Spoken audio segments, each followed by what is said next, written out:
job, nigga. Motivation. Haters better get on your job. Tell them. Haters get on your job, nigga. It's motivation. Suck a nigga, get on your job. If you... So, in the industry, is it that scarce of men? Like, yeah, the male talent, you'd be surprised. Like, the male talent pool across all of the United States for, like, active working male porn stars is less than, like, 50 dudes. But so 50 guys are being with all these? And think about the number of active women is probably, like, close to 1,000. Okay. So it's the same 50 dudes roughly having sex with all of them. So the interesting thing is, if you took a girl who was like let's say you have a girl who's a professional porn star, she gets into porn at 18, right? And she let's pretend she only has sex with the dude she's cast with in porn. Her actual body count is probably only going to be like 30. Okay. Which is a lot less than some 18-year-old girls in Miami these days. Yeah. Way less.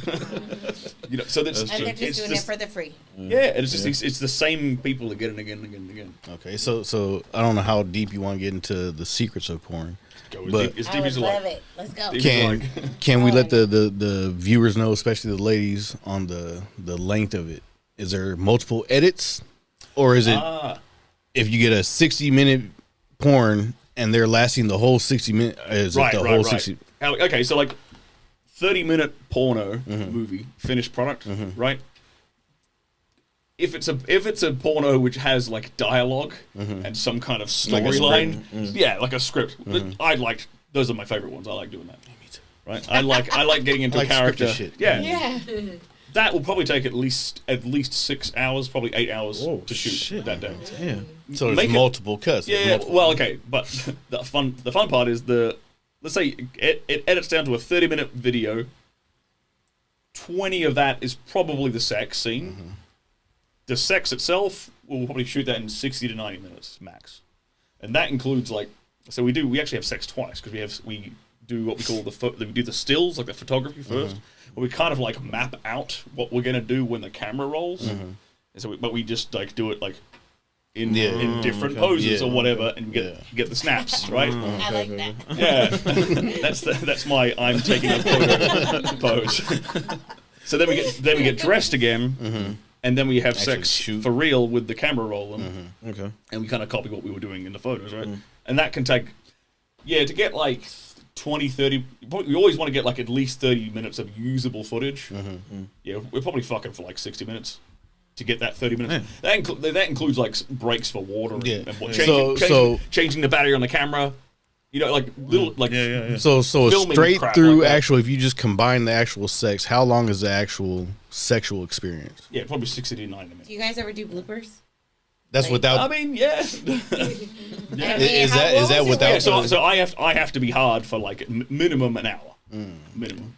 Yeah. And you do that naturally, like just engaged. I mean, I stay fit and I eat well. Like I do a whole bunch of stuff to maintain that, especially like over 30 years of age. I'm not 18 anymore.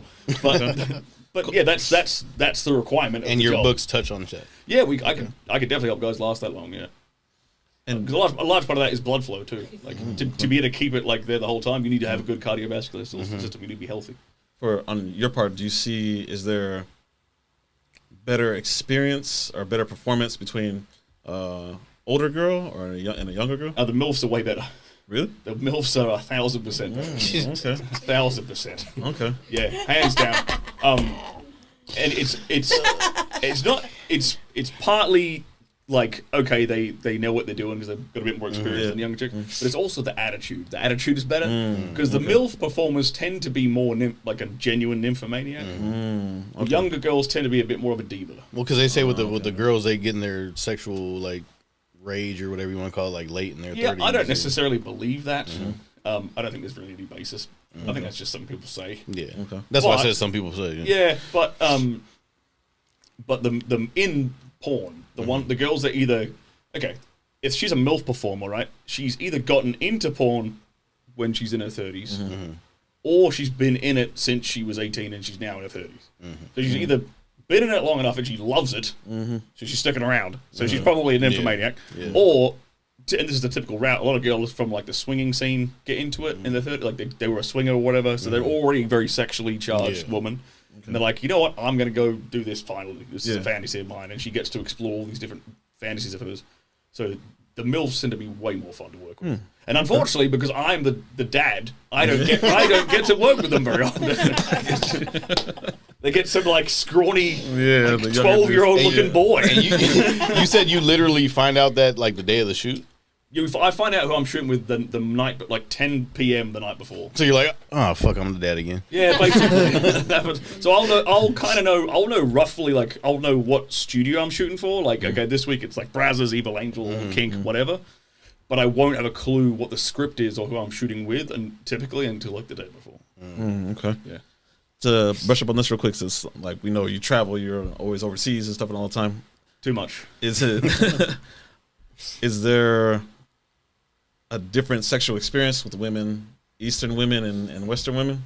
Being saying that, like, you know, our Western, like, we're more exposed to media, like, it's more Untraditional over here. untraditional over Yeah. here. It's a lot easier to get laid in like America, or America, England, Australia. It's like a layup. It's way easier to get laid in these Really? countries because women tend to be a lot more like liberal Loosely, with yeah, sex, yeah, right? okay. Eastern Europe, it's You got to work a it's little harder. yeah, you got to work a bit harder, a bit more traditional. You got to work a bit harder to get in a woman's panties in Eastern Europe. Okay. But it's also worth it because they're very, very loyal. So how much do you think Extremely loyal. your accent helps? In America, not at all. No, Really? My accent has never helped me in America. I would think the opposite. Yeah, I'll do that. You know why I think it is?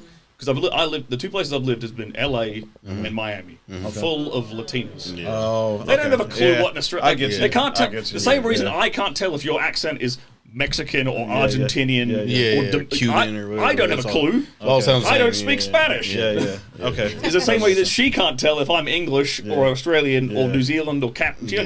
can't Okay. tell. I can So see for that. me, But like the Eastern, they can actually tell. Like, I mean, for the most part, my accent does very, very well in England. Super well in England. Yeah. It slays. But and like American accents do super well in Australia. yeah, well, Oh, really? let's try. Yeah, incredible. Like black dudes with American Yeah. accents in Australia God just damn it. destroy. Oh They, shit. where I'm from, So like like Ingris Elba, like what was that? Idris Elba. Yeah, Idris Elba. My bad. Yeah, he'd crush. Oh, He would okay. crush it. But, so I'm from the West Coast. I'm from a town called Perth, like a big city called Perth. We used to get these like American Navy ships pull into port every 6 months. And we'd hit the bars with my boys every weekend, and if we knew the Navy ship was in town, we just wouldn't go out. We were like, Oh, they're is gonna it- kill all, it. all these sailors are going to roll in with their goddamn accents and just clean up. I'm like, that's my point. Stay home. Okay. We'll go out next weekend. Yeah, Okay. I can see that. yeah. But to answer your question, like you do, it's like because I've obviously been in a few different places. So like Latin American women are very different experience to like American, like Western women. We'll just Yeah, label yeah. that generally. Versus like Eastern European women. They're very distinctive, different kind of experiences. How? So Latin American women tend to be extremely sexual in the way of like Latin American women are I would say are as liberal as Western women when it comes to sex. However, they are a lot more traditional in their role in the relationship. They're a lot more submissive and a lot more, say, doting on their partner. They'll do the little things to try and keep the guy around. They'll do know? the extra stuff, They'll go the extra mile, right? They're Like the like cooking. like the little thing the little things that count. yeah, okay, I go out to do some work. I come back and she's cleaned the house. Yeah. Or she's cooking food or whatever. Or I'm sitting there working and she's giving me a back massage. With that, unprompted, And Eastern European women are exactly like that as well, but they are a lot less promiscuous. Okay. So that is kind of like so the difference. so the Latinas kind of have still a little bit promiscuous, flirtatious type. Yeah. Okay, But more traditional. I've found Latinos to be super, super sexual. Like they're very confident in this. They're very flirtatious, and they know how to turn a man on. Is my experience. Like Brazilians, Colombians, Colombians and Argentinians, Dominicans, all that stuff. yeah, they know how to turn a guy on. They know how to use their sexual energy in a really. So you fun would say way. like that background would be like your best experience, or Yeah, I'd probably say like the most fun. That's Okay. Yeah,